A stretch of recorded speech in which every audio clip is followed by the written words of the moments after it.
हाँ दोस्तों, आज की कहानी है सुहाग सेज पर पति के जगह जब मिला देवर। कहानी पसंद आए तो वीडियो को लाइक और सब्सक्राइब जरूर करना। चलिए कहानी शुरू करते हैं।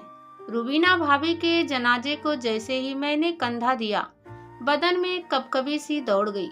दिल बिलख उठा। लाश के आखिरी दीदार के लिए आई औरतें एक बार फिर रोने सिसकने लगी, पर इस सबसे ज्यादा दर्द में डूबी आवाजें बच्चों की थी। 4 छोटे बच्चे एक साथ बिलख रहे थे। रुबीना भाभी अपने पीछे 4 बच्चे छोड़ गई थी। 5वें को जन्म देते वक्त वे खुद बच्चे के साथ ही इस दुनिया से कूच कर गई थी।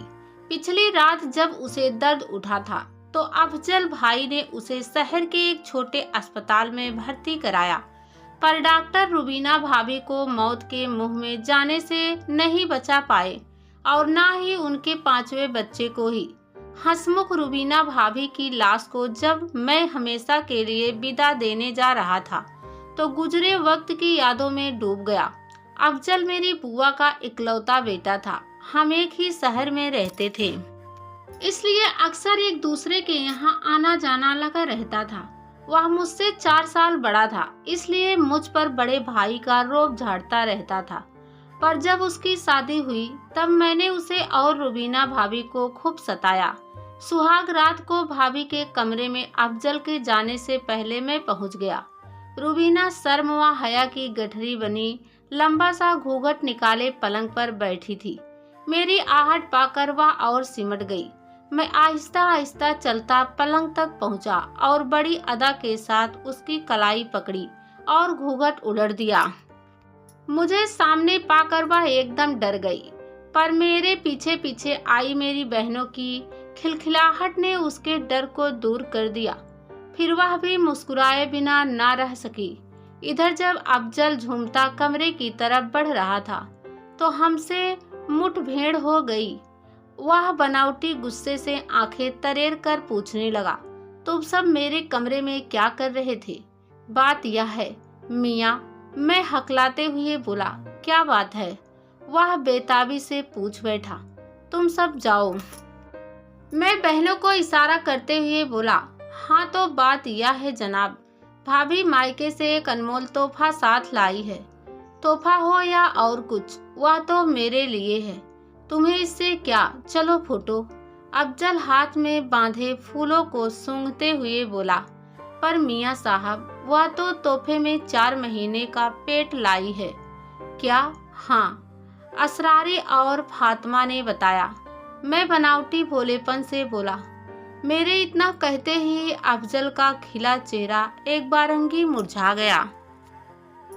पर दूर खड़ी मेरी बहनें फिर खिलखिला पड़ी और वह मेरा कान मरोड़ता हुआ कमरे की तरफ बढ़ गया। पर फिर शुरू हुआ बच्चों का पैदाइश दौर। शादी का 1 साल बीतते बीतते अफजल एक बच्ची का बाप बन गया। हम सब ने उसे पहली औलाद के लिए मुबारकबाद दी और दूसरी के लिए संभल संभल कर कदम रखने की हिदायतें भी दी। पर अफजल कब मानने वाला था? पहली बेटी 2 साल की भी ना होने पाई थी कि दूसरे का पैमाना आ गया। चौथे साल के आखिरी में रुबीना भाभी ने एक लड़के को जन्म दिया। अफजल लड़का पाकर खुशी से पागल हो गया। रिश्तेदारों को खूब खिलाया पिलाया। छठी के दिन मैंने उसे नसीहत दी, मियाँ अब मेरी मानो तो यहीं रुक जाओ। छोटा परिवार सुखी परिवार। वह बोला, भाई इसमें आदमी क्या कर सकता है? यह सब तो ऊपर वाले की मर्जी है। वह देता है, बंदे लेते हैं। उसकी मर्जी में दखल देना गुनाह है। मैं चुप ही रहा, क्या करता। समझदारों को भी समझाना कभी कभी मुश्किल हो जाता है। बीए पास स्कूल के मास्टर को भला मैं क्या समझाता। देखते ही देखते गुजरे सालों के साथ वह 4 बच्चों का बाप बन बैठा, यानी एक बेटा और 3 बेटियां। अब तक देश में सत्ता बदल चुकी थी। हिंदू मुस्लिम बहुत होने लगा था। यह कहना कि कोई चौथा बच्चा है एक बेइज्जती लगता था। फिर भी कुछ कट्टरपंथी अपनी धार्मिक दुकानदारी बचाने के लिए बच्चों को ऊपर वाले की अमानत ही मानते रहे हैं और इसका भरपूर प्रचार करते रहे हैं। अफजल ने जब चौथे बच्चे पर हमें दावत दी तो हम तकरीबन बिगड़ ही पड़े थे।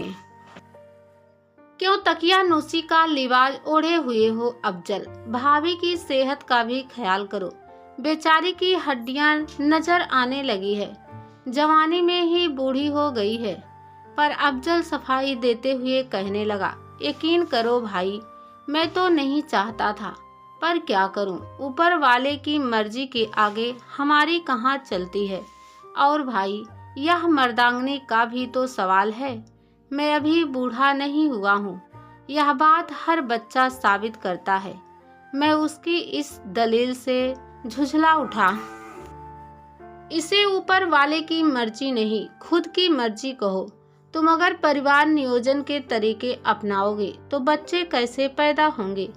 मर्दांगनी का मतलब सिर्फ बच्चे पैदा करना नहीं है, अच्छा कमाकर घर को खुशहाल करना भी है। मेरी दलील के आगे अफजल कुछ नरम पड़ गया और कहने लगा, भाई आगे मैं ख्याल रखूंगा, अब से कंडोम जरूर इस्तेमाल करूंगा, पर ऐसी खबर अम्मी तक नहीं पहुंचनी चाहिए कि मैं अगला बच्चा रोकने के लिए कुछ उपाय कर रहा हूँ।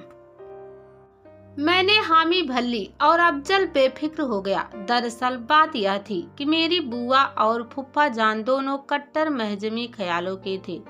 वह हर नए जमाने की चीज को मजहब पर चोट मानते थे।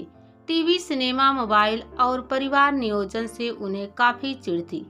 इन सब का साया अफजल पर बचपन से ही पड़ा था, सो वह भी मजहब का लिबास पहने हुए था। हालांकि वह स्कूल मास्टर था, पर था पुराने ख्यालों का ही।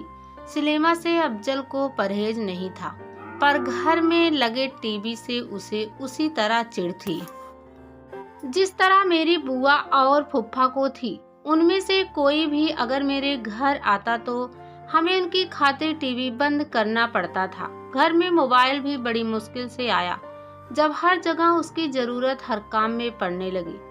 अफजल और बुआ ने बेटियों को ज्यादा पढ़ने भी नहीं दिया, वह फटे हाल रहती थी, जबकि हम सब कुनबे के लोग अपने अपने कामों में अच्छी कमाई भी कर रहे थे और बेटे बेटियों को प्राइवेट स्कूल में भी भेज रहे थे। इस मामले में अफजल और बुआ से कई बार बहस भी हो चुकी थी। एक बार मैं बुआ को पाकिस्तान और दूसरे मुस्लिम देशों के बारे में बताने लगा।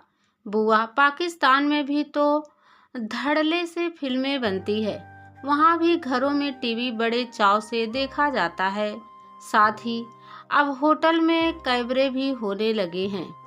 तब बुआ गर्म होकर कहने लगी, पाकिस्तान या दुनिया जाए भाड़ में, उनको देखकर हम अपना ईमान क्यों खराब करें, पर वे भी तो मुसलमान हैं, हमसे ज्यादा मजहब को मानने वाले हैं, फिर मजहब के खिलाफ ऐसे काम क्यों करते हैं? मैंने दलील दी।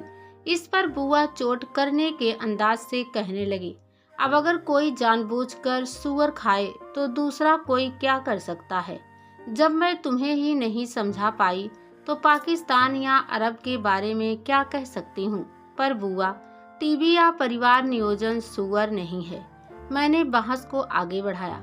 इस पर वह बिफर पड़ी, हाँ क्यों नहीं, बहू बेटियों के साथ घर पर नाच देखना नेकी का काम है, खूब देखो, पर हमें इससे परहेज है। पर इसके अलावा भी तो इसमें अच्छे नाटक आते हैं, अरे खाक अच्छे आते हैं, वही कूल्हे मटकाती चिकने चेहरे वालियों के सिवा और क्या आ सकता है, जिस पर तुम जैसे बिगड़ैल ही जान देते हैं। मैं बुआ को और भड़काता कि इससे पहले ही अब्बा ने मुझे किसी काम से बाहर भेज दिया।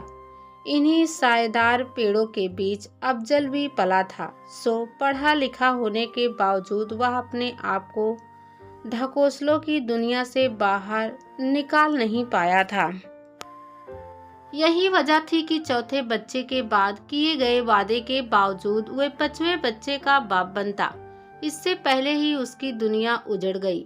हम जब जनाजे के साथ कब्रिस्तान पहुंचे तब तक कब्र तैयार हो चुकी थी। हम सब ने लाश को कब्र में लिटाया।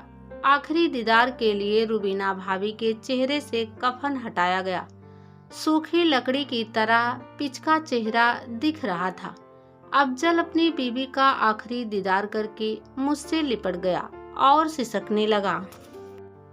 मैंने खुदा की मर्जी का लबादा ओढ़कर अपनी मर्जी चलाई। काश मैं तुम्हारी एक भी बात पर अमल करता। मेरे बच्चों का अब क्या होगा? मैं उसके कंधों को थपथपाकर हौसला देने लगा था। अब पछताने से क्या फायदा? आंसू पोंछ लो और बच्चों की परवरिश के बारे में खुद सोचो।